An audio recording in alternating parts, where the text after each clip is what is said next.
Olá, gente! Estamos na 14ª aula. Essa semana, as 2 semanas passadas, a gente postou na internet, no Facebook. Já está no Facebook também essa série Como se preparar para o fim dos tempos e para a segunda vinda. Eu estou regravando, porque nós demos essa aula nos Estados Unidos e aqui no Brasil há 4 anos atrás, mas estamos fazendo com 25, 28, no máximo 30 minutos, ok? Então você vai nos acompanhar agora, vamos na sequência. A terceira advertência, se você quiser abrir, já vai estar em Hebreus. Eu estou usando o livro de Hebreus porque é muito importante, conforme nós já vimos na primeira e na segunda. Eu quero agora abrir Hebreus capítulo 6, versículo 4 até o versículo 8º. É mais uma advertência dentro do mesmo contexto do livro de Hebreus, conforme eu falei para vocês, que, na verdade, em cada uma dessas advertências, você tem acompanhado, ainda faltam 2, há muitas promessas, e a promessa principal é vivermos no reino milenar. Essa é uma promessa tremenda. Ele fala alcançar um prêmio, e sempre o contexto visa o reino milenar, que é conquistado, como nós vimos pela última aula, sem ser essa, a aula 13, nós vimos que é por esforço, é por violência. Nós, como Paulo usa a mesma expressão, vamos esmurrar o nosso corpo, né? Para que a gente possa não ser desqualificado para o reino, porque não podemos jamais perder a nossa salvação. Aliás, nós vamos ver isso hoje um pouquinho mais. Aos pouquinhos a gente vai abordando algumas coisas. Então, em cada advertência há uma promessa, mas há também o outro lado da moeda, que é, como você já sabe, se você não cumprir, não crescer, não amadurecer, não viver na vida da igreja, o que vai acontecer? No reino milenar, você vai sofrer uma punição, e às vezes ele usa severa punição ou castigo. Obviamente, castigo é temporário, não é uma coisa eterna. Então vamos lá, vamos ler Hebreus, capítulo 6, versículo 4 a 8. Este é um dos textos mais mal compreendidos, e eu já vi muitos colegas, pastores e pessoas usando o texto fora do contexto. Este é um dos textos que os irmãos dizem, olha, se você não andar direito e ficar pecando, se você cair, se você se afastar e morrer, você vai perder a salvação. É impossível isso. Eu vou te mostrar. Por quê? Porque o contexto aqui, vale a pena lembrar, na primeira aula é o povo hebreu, que eram judeus e se converteram para Jesus Cristo, e hoje eles têm uma vida espetacular. Eles estavam, como eu disse nas 2 aulas passadas, desfrutando da grande salvação, sinais, prodígios, maravilhas, mas de repente eles sofreram a pressão dos mestres da lei, dos familiares, que eles deveriam voltar ao judaísmo. E Paulo escreveu e disse, não, jamais, não faça isso. Cumprir rituais, fazer os sacrifícios de animais, guardar as festas, as luas, guardar o sábado, literalmente, o Shabá. Não, quando Jesus veio, ele pegou tudo o Velho Testamento, a Velha Aliança, e transformou isso numa atitude, em parâmetros, em fatos espirituais. Isso é importante saber. Então, esse texto, como eu disse, ele fala coisas tremendas. Vamos dissecar, como eu sempre faço, frase por frase, para que você entenda melhor. Paulo diz assim, é impossível. Essa palavra impossível parece que não tem mais volta. Não foi muito feliz a tradução, mas se você usar ela direto do grego, não é possível ou não é necessário. Não é necessário o quê? Pois que aqueles que uma vez foram iluminados É o caso dos hebreus e nós também. Nós andávamos nas trevas, cegos, e Jesus nos iluminou. Você vai ver que ele fala sobre um grupo de pessoas salvas que experimentaram o poder de Deus. Então ele diz, não é necessário que uma pessoa, ou no caso, os hebreus, que vocês que foram uma vez iluminados, segundo, e provaram o quê? O dom celestial. O que eles provaram do dom celestial? Da salvação, do perdão dos pecados, não é isso? Eles provaram do Espírito Santo, provaram de sinais e maravilhas, ou seja, Paulo está dizendo, não é necessário que vocês que participaram desse dom celestial, e mais ainda, olha aqui, e se tornaram participantes do Espírito Santo, ou seja, foram cheios, mergulhados no Espírito. Não é necessário o quê? Calma, nós vamos chegar lá. Mas ele diz mais ainda, e provaram a boa palavra de Deus, ou seja, conheceram a palavra de Deus como os hebreus, e provaram mais ainda os poderes do mundo vindouro. Que poderes são? Mundo vindouro, eu vou falar do mundo vindouro, é o reino milenar. No reino milenar, nós vamos manifestar juntamente com o Senhor Jesus de poderes incríveis. Aliás, vamos receber a nossa salvação do corpo, que vai ser glorificado.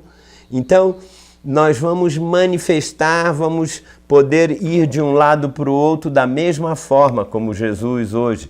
Nós vamos ter um corpo glorificado, não vamos ficar limitados a espaço. Bom, isso vamos deixar para mais adiante, porque eu vou falar muito disso também. Então ele diz, olha, não é necessário que você já provou da salvação, já provou dos poderes do mundo vindouro, você que conhece a palavra de Deus, então é um cristão, ok? Mas diz aqui, isso aqui é outra tradução, tem uma traduções melhores, diz, e caíram. Ou seja, quando a gente diz e caíram, só que o cair aqui dentro do contexto, sabe o que é? Eles caíram, ou seja, eles voltaram para o judaísmo. Eles estavam indo muito bem, lembra na primeira aula? Eles estavam lá tranquilo e tal, de repente sofrendo pressão dos familiares. Olha, se vocês continuarem nessa igreja aí, falando de Jesus, você vai ver o capítulo 10. Muitos pais botavam os filhos na prisão. E ele disse, eles não deram, ele falou, se você continuar na igreja, participando desse Jesus aí, sabe o que vai acontecer? Eu não vou deixar herança para vocês. E, por causa disso, ele estava assim em cima do muro. Volto para o judaísmo ou continuo seguindo Jesus como Senhor Salvador? Então, o fato aqui, que diz que eles caíram, é porque eles voltaram aos rituais. Porque eles estavam dizendo, não, você como judeu tem que fazer sacrifícios pelos pecados. Mas eles já tinham Jesus como Cordeiro de Deus, então não era necessário. Eles caíram não, então eles voltaram, eles se desviaram no sentido de não continuar na vida da igreja. Como eu disse, todos os 22 capítulos de Hebreus é uma tese que Paulo fala usando o Velho Testamento e dizendo, olha, Jesus Cristo morreu, ele é o sumo sacerdote perfeito. Lembra os 5 pontos que os judeus levam a sério mais do que qualquer coisa até hoje? Deus em primeiro lugar, segundo lugar, os anjos, depois o sumo sacerdote, nossa, depois a terra, o templo, coisas sagradas, mas Jesus veio substituir tudo isso. Ele é o sumo sacerdote eterno. Ele já tinha um sumo sacerdote eterno, porque voltar ao sumo sacerdote humano que morria, que não perdoava pecado, coisa nenhuma. Então Paulo está dizendo, olha, se você provou tudo isso, não volta para o judaísmo. Voltar para o judaísmo é cair. Então ele diz, sim, continuando, é impossível outra vez renová-los para arrependimento. Essa que é a frase mal entendida. Ah, se eu cair da fé. Não está dizendo que caiu da fé. Olha o contexto. Não é necessário que você, uma vez que voltou para o judaísmo e vai começar novamente na fé, a partir dali, ele disse, não é necessário você se arrepender como teve o primeiro arrependimento. Por quê? Ah, então eu caí, eu voltei para o judaísmo, agora eu vou aceitar Jesus de novo. Paulo estava dizendo, não é necessário. O Senhor, você diz, Senhor, eu abro mão da prática judaica, eu vou seguir, eu vou ser um judeu messiânico, eu vou fazer parte da igreja. Né? Começa a partir dali. Por que é impossível? Não é necessário. Porque Paulo diz, visto que de novo estão crucificando para si mesmo o Filho de Deus e expondo a ignomínia, a vergonha. Imagina se Jesus vai ter que morrer de novo para você aceitar ele de novo. Isso você está expondo o Filho de Deus. Isso é uma vergonha. O sacrifício de Jesus foi uma vez para sempre e eterno. Se for assim, toda vez que a gente pecasse, eu tenho que aceitar Jesus de novo. Senhor, perdoa o meu pecado de novo. Não! Confessa e ele diz, olha, a partir daí começa uma vida novamente. Agora, olha só, por quê? Ele faz uma comparação. E essa comparação aqui é tremenda. Porque a terra que absorve a chuva que frequentemente cai sobre ela, o que é a terra? Ele sempre usa a figura da agricultura, Jesus usava. O povo de Israel era baseado tudo na agricultura. Então ele disse, a chuva cai do céu sobre a terra. Não tenho tempo para explicar tudo agora, mas a terra, isso é uma comparação. A terra fala sobre o nosso coração.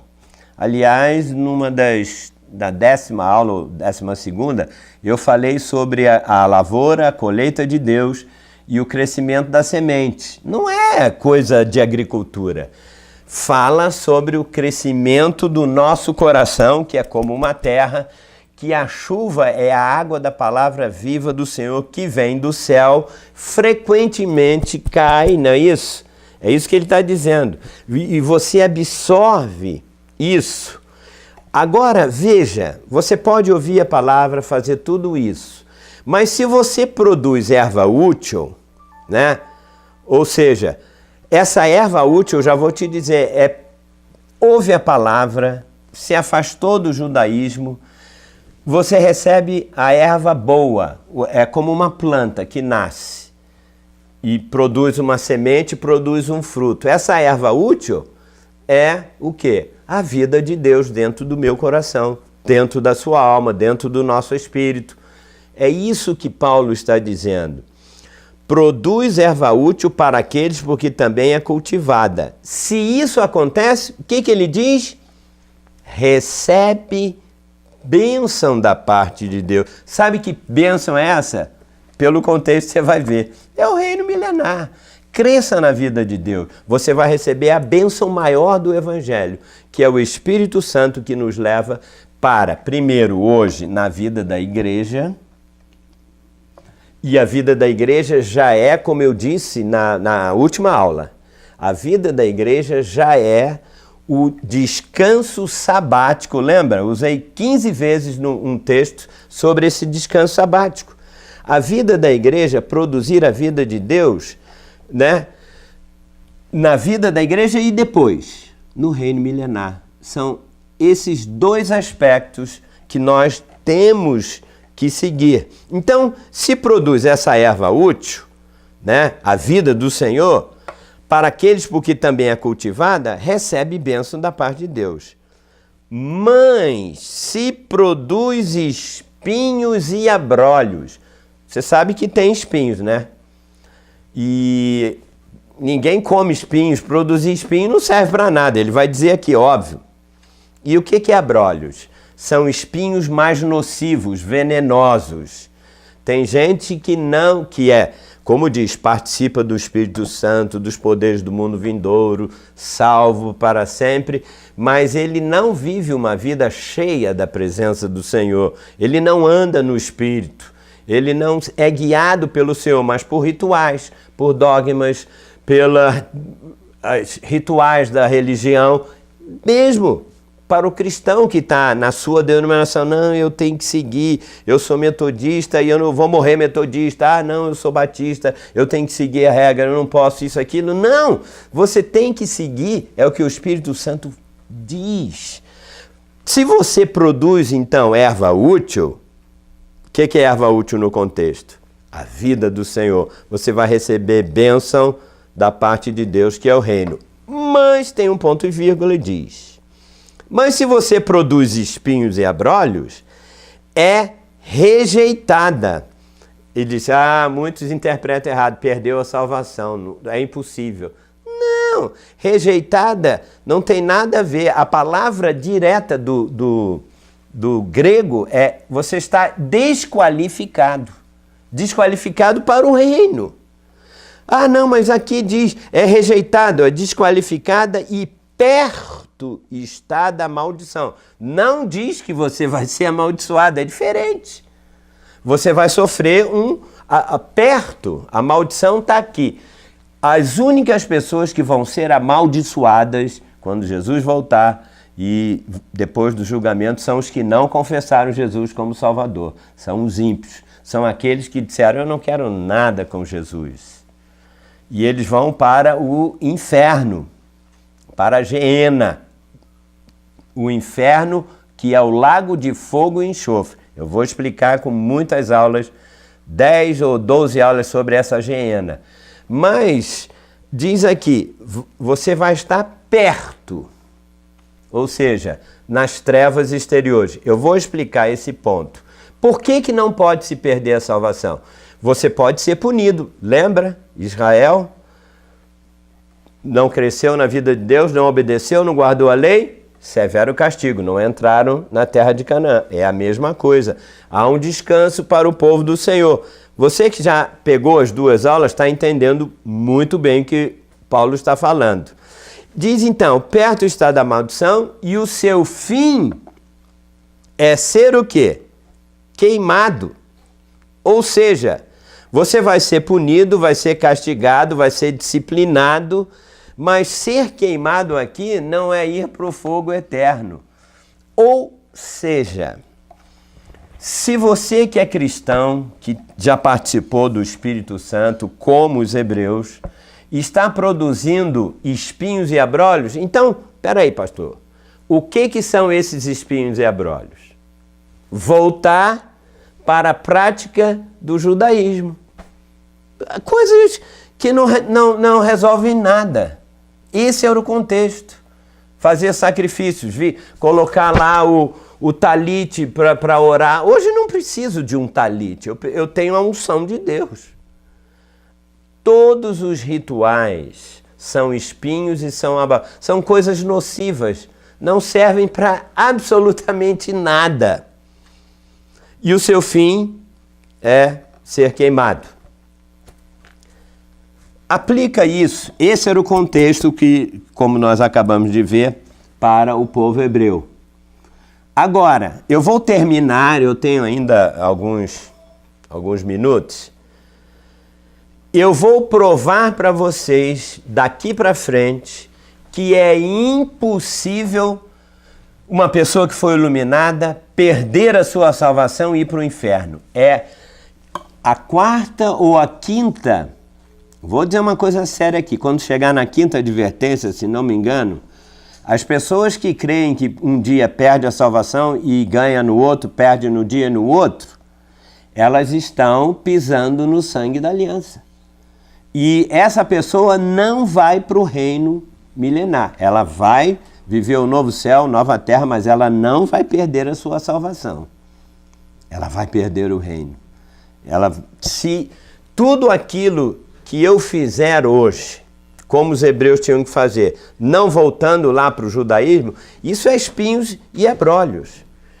Mas eu vou te mostrar que tudo o que eu produzir que não estiver de acordo com a vontade de Deus, ele vai ter que queimar.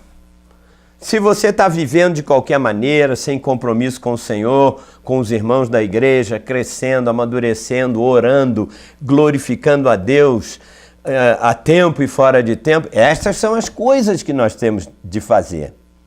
Mas se você, eu estou salvo, então você está pintando e bordando, está mentindo, está adulterando, está fazendo coisas que não devem, você acha que vai receber o mesmo galardão do que o outro? Não. O galardão é um, como eu disse. Reinar no milênio ou não reinar. Quem reinar vai ser bênção. Vai herdar cidades, lembra? Epa, esse é outro assunto. Quem não reinar, durante o período do milênio, ele vai sofrer o choro e ranger de dentes, conforme Jesus diz nas parábolas. Eu vou usar as parábolas e mostrar para vocês que todas as parábolas têm a ver com o povo de Deus, tem a ver com a igreja, não tem nada a ver o ímpio que entrou na igreja e fingia que era... Não. Vamos pregar dentro do contexto. E daqui para frente, como eu disse, todas as aulas, elas serão nesse contexto, usando a Bíblia, tudo.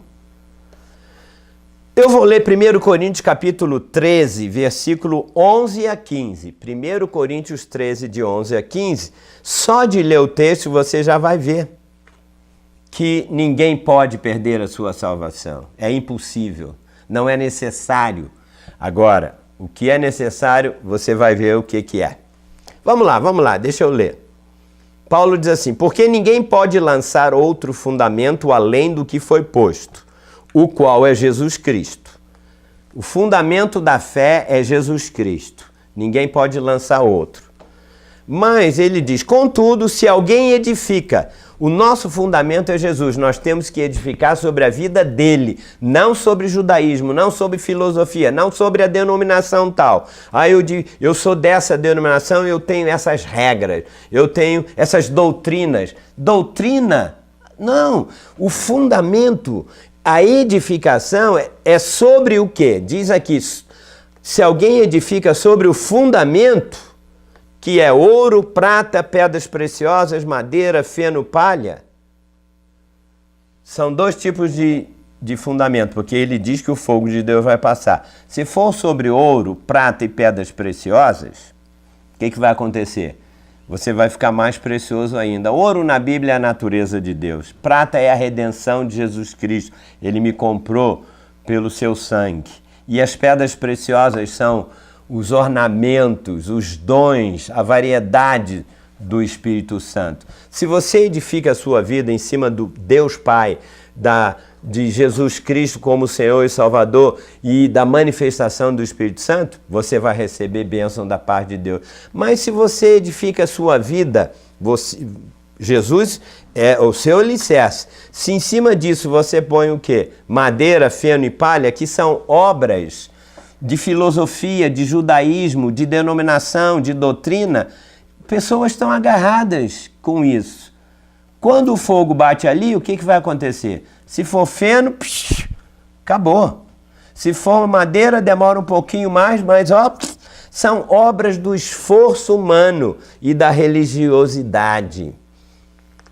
Manifesta, ele diz, se tornará a obra de cada um. Ou seja, Deus vai julgar. Quando? Pois o dia, com letra maiúscula, a demonstrará, porque está sendo revelada pelo fogo. O dia é a segunda vinda, é uma referência ao tribunal de Cristo. E qual seja a obra de cada um, Paulo diz, o próprio fogo provará, sem acrescentar, ferindo o texto, vai acrescentar, provará quando? No tribunal de Cristo. Você vai ver isso depois. Se permanecer a obra de alguém que sobre o fundamento, que é Jesus, e edificou, esse recebe o quê? Galardão. Olha aqui, o contexto é o galardão. Galardão é o reino. Ele está falando sobre ir para o reino ou não. Todo esse capítulo. Mas ele diz, se a obra de alguém se queimar, ou seja, se você produz só religiosidade e não tem a vida verdadeira, você vai sofrer um dano. Dano. Essa palavra é punição. Mas não é perder a salvação? Não, olha aqui. você vai sofrer um dano. Depois eu vou falar usando mais textos, porque não é o assunto agora. Isso vai ser algo temporário. Mas olha, para terminar agora, mas esse mesmo será salvo. Ele vai ser salvo, porque não tem como perder. Todavia, como que através do fogo. Ou seja, ele vai passar por uma punição de fogo durante esse período. Vou explicar melhor isso na próxima oportunidade. Então, na verdade, para terminar, essa terceira advertência diz para nós não sermos como a terra que absorve o quê? Que produz, recebe a palavra de Deus, mas produz espinhos e abrolhos. Por quê? Porque a pessoa vai ser rejeitada. Produzir no contexto o quê? Judaísmo. E ela vai ficar perto da maldição. E o fim é ser queimado, ou seja, tudo vai ser queimado que não seja a vida de Deus. Amanhã, na próxima semana, sei lá, próxima aula, aula 15ª, nós vamos falar sobre a quarta advertência e a quinta eu vou precisar de 2 aulas, porque elas falam a mesma coisa. Então, ponto e vírgula, aqui fica seu amigo, Pastor Júlio, da Missão do Farol, né? Um alerta para o povo de Deus. Receba essa palavra no seu coração, no seu espírito e não perca o foco, não perca o rumo. A coisa mais importante hoje na igreja é o foco do reino. A igreja é o celeiro, a lavoura de Deus, para saber quem vai para o reino ou não. Um grande abraço, que o Senhor te abençoe ricamente. Até a próxima, então. Tchau, tchau.